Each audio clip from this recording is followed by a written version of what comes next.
What's going on, everybody? Man, let me be honest with you, yeah. Every time I watch a NASCAR video, I have more questions than answers. And thankfully, people in the comment section have been answering my questions and giving me, information about this sport. So today I thought I'll try and learn from another YouTube video. This is a NASCAR for beginners. Let's see if this will answer my questions. Let's get it on. Oh, guys, don't forget to smash the subscribe button and hit the like button as well, okay? Alright, what do we got? Wait, first is first. Was that a crash? How is the beginner's guide to NASCAR? Straight away, a couple of crashes. I know NASCAR's known for a lot of crashes, but goddamn, that's not the whole identity for sure, right? Oh, fire. I mean, don't get me wrong, it is very entertaining to see all the crashes. It's fast, it's loud, and it's about as American as it gets. I'm talking, of course, about NASCAR. To many people over here in Europe, NASCAR seems somewhat impenetrable as a series. I mean, stages? Playoffs? Competition cautions? What? But with the NASCAR Cup Series off-season in full swing, I thought it would be a great idea to try and introduce it to some of you folk who may not be so familiar with the series. I am not familiar, I need to know. This is the beginner's guide to NASCAR. Oh man. Oh yes, please feel free to go watch the guy's video itself on his channel, please, and drop some likes and things of that nature. Shout out to you, man. Our link will be in the description as well if you guys want to go check it out. That's NASCAR? That's a Mercedes-Benz. Episode 1.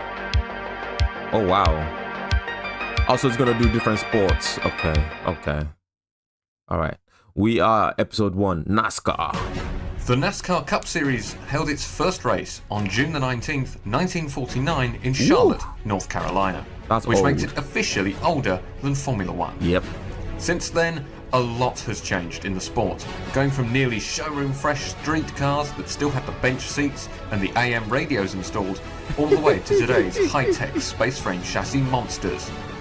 Imagine racing and you have the radio and somebody's talking about some politics or talking about some callers calling in and, Charlemagne giving them donkey of the day or something like that. Nah, that is wild. Modern cars feature a 358 cubic inch naturally aspirated V8 engine, which transmits power to the rear wheels through a 4-speed H-pattern gearbox. I think they're actually still winning against Formula One, having a V8 engine. Formula 1 with a V6 sounds absolutely horrible. They need to bring back the V8s at least minimum. But we would like the V10s back. Front, double wishbone suspension is featured with a live rear axle at the rear. Driving aids such as traction control and anti-lock brakes are prohibited. Nice. The space frame chassis is covered in a 24-gauge sheet metal body that has to conform to strict templates for each manufacturer and is customized for each type of track visited. What? They have to change the sheet metal for each track. In a 24-gauge sheet metal body that has to conform to strict templates for each manufacturer and is customized for each type of track visited. Oh, type of track, not each track. The NASCAR Cup Series visits 4 main types of track, each one with entirely different requirements in terms of setups and racing style. Come on, let me see. The most common is the Speedway. That's the one I know. These are between 1 and 2 miles in length and can vary in shape, from the D shape of Charlotte in Kentucky to the more paperclip shape of Homestead, Miami. Wait, there's a These are seen as the standard track in NASCAR and boomed from the late 1990s to today. Despite being the most modern tracks, fans often lament the fact that the tracks are somewhat samey and offer less interesting racing than the other circuits. Wait, cookie-cutter tracks that produce mediocre racing replacing classic venues we all know and love? See, F1 fans? We aren't alone after all. Next up are the short tracks. These ovals of less than 1 mile in length include Martinsville Speedway and Richmond Raceway in Virginia, as well as Bristol Speedway in Tennessee. NASCAR short track racing offers close contact racing and a very high level of intensity from start to finish, which often leads to drama both on the track the 2017 champion, will he get the bump Can they even get up to 200 miles an hour on this track? Because it looks like it. Oh my god! Oh my god! What a finish! Can they reach top speed? Because they look like they were braking quite a lot on that one. Off the track. Stop! Throwing some ends, man. They're throwing some ends. Got a bob and weave, boy. Bob and weave. It's not ducking. It got punched right in the face. Up third are the road courses, because yes, NASCAR does feature right turns, and yes, it does race in the rain on these tracks, although not on the ovals, because, well, I've heard about these road races. Oh, the track is wet. Oh my god, they got no traction. Oh, Bliss, one of those that broke free. You see the 97 of Jesus Christ. Heavy damage. That's Benny Gordon, the 91. The tires are slick, man. What can you do?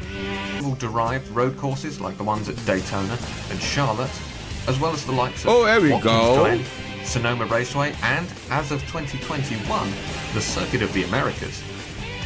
They do. Finally, there are the super speedways. The super speedways of Daytona and Talladega are probably what you would think of first when someone mentions NASCAR to you. The circuits are high speed and are all about staying in the draft from the car in front. That's the result the one we is know. incredible pack racing, with huge lines of cars going 2, 3, and sometimes even 4 wide, for lap after lap. And then Oh my occasionally god, that causing guy a lost it massive completely. bump. It snapped.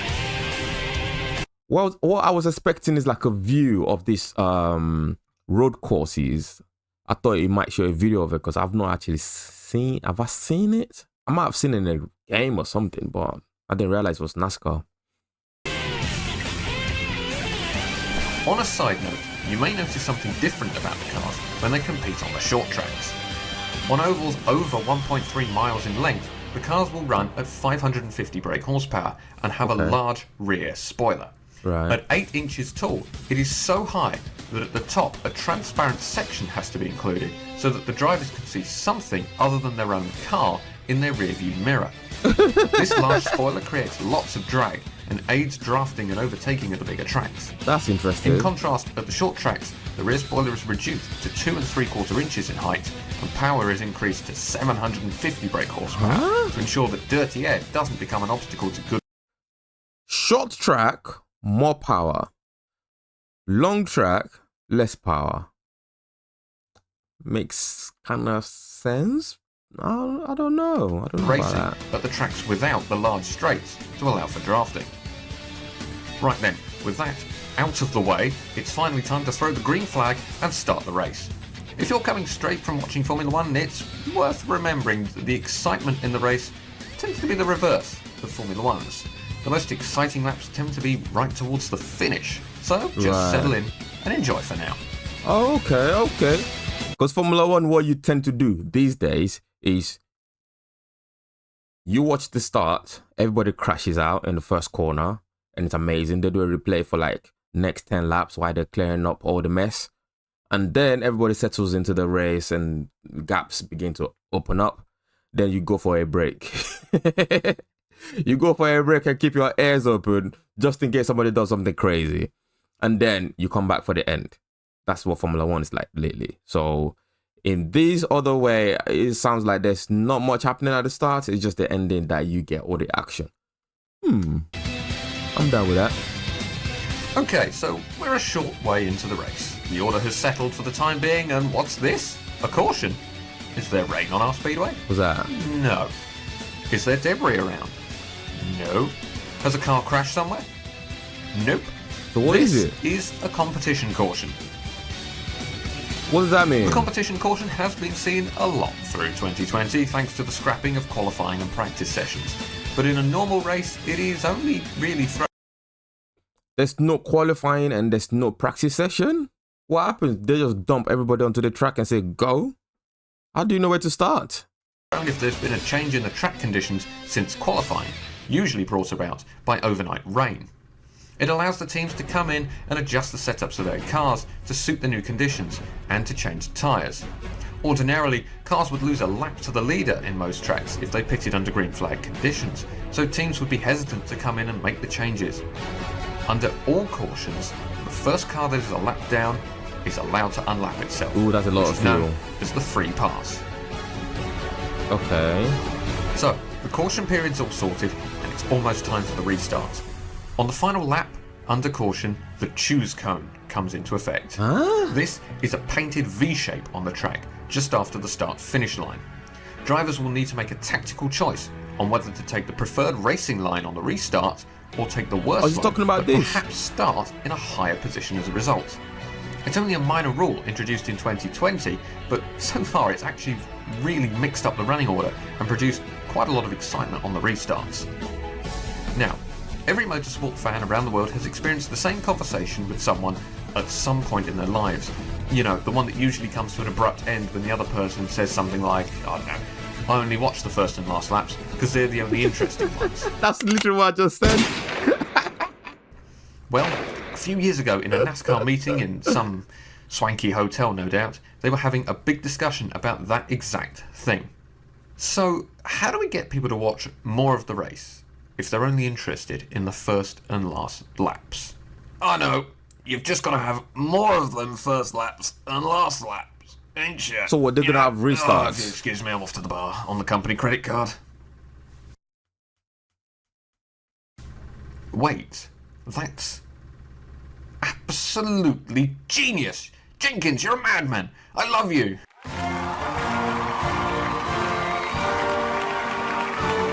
I'm so lost right now. So does that mean they're going to just do random restarts? That's kind of how we ended up with stage racing. The race is broken up by the green and white checkered flag 2 times in every race, apart from the Coca-Cola 600. The caution is thrown out, everybody pits, and we go through the whole restart period again. What? I just mentioned a bit ago. At the end of each stage, points are awarded to the top 10 finishers, along with a playoff point to the driver who was in the lead at the end of the stage. But we'll get to the playoff points in a little bit. So, we've navigated our way through the race. We've survived cautions, restarts, the stages, and the inevitable big one if we did with the super speedway. That just leaves us with one final piece of NASCAR oddity. It's not even finished yet? The championship format. Worried about how audiences tend to turn off after the championship is sealed, NASCAR introduced a system for the championship that guarantees that the title will be decided at the final race of the season. There's a lot of that going on in Formula 1 as well. I'm not going to say nothing, but it seems like some people are cooking the results. That's just conspiracy theory right there. But it seems like they are cooking the results so that it always ends on the final race. That's all I'm saying. The first 26 races of the season form the regular season, where drivers are trying to qualify for the playoffs. Quite simply... Hold on. There's a whole bunch of different track formats here. Oh, we got a bit of some that look like triangles, some proper ovals. These, I've not seen that. I need to see that in action. The Toyota Save Mart 350. I need to see that in action. That looks interesting. That looks impressive. Go Bowling looks interesting as well. The rest of them pretty much same kinda. Yeah, I would love to see that in action for sure. A race and you are in to the 16-car playoffs. Wait, go back. Form the regular season, where drivers are trying to qualify for the playoffs. Quite simply, win a race and you are in to the 16-car playoff field. So if we take the winners for the 2020 regular season, you'll get this as your playoff field. But hang on, only 11 drivers won a race during the regular season. So what now? In Formula 1, that would just be Max Verstappen. Just him by himself in the playoffs. Yeah. Well, the top scoring drivers for the season so far fill out any remaining places, and then your playoff field is set. Now, only one of these 16 drivers can win the championship over the next 10 races. Once the field is set, everybody's points are reset, and then any playoff points accumulated throughout the season are added in, which gives drivers who've already booked a spot in the playoff right at the start of the season an incentive to keep on pushing. The round of 16 lasts for 3 races, and once again, you win a race and you advance to the next round. And then everybody else fights for points. After those 3 races are up, the bottom 4 are dumped out of the playoffs and can no longer win the championship.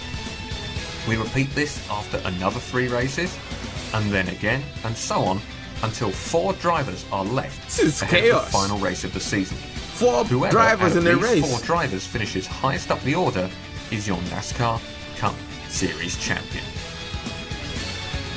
Well, that kind of just about covers it for now.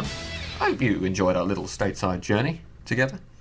If you did, then give it a like, let me know. Yeah. And in the comments, let me know if there's any other series that you would like to have a little beginner's guide to. I don't know if I understand anything anymore, guys. This has definitely blown my mind. There's too much going on now. I have more questions. More questions. I hope they don't bring some of these rules to Formula 1, because that would just kill it. Like, it will ruin it. Imagine finishing the championship after, like, how many races are they doing these days? Like 24 races or something like that? Too many races. And then they say after that, you gotta do another series on top of that. I mean, it would be good for us to watch. But for the drivers, it must be mentally draining. Like, keep having to go and go and go over and over again. And even if you've been like the best person the whole year, you can still lose the championship because something might happen to you and you don't win the next races in the playoffs. I'm sure they're talking. I'm sure they're having a conversation about this in the back end somewhere, and it will probably come to Formula 1 soon. That's mental. But yeah, I've had some answers, and now I have even more questions, as per usual. Anyway, thank you for watching this one, guys. Smash the like buttons and subscribe. See you in the next one. Take it easy. Peace out.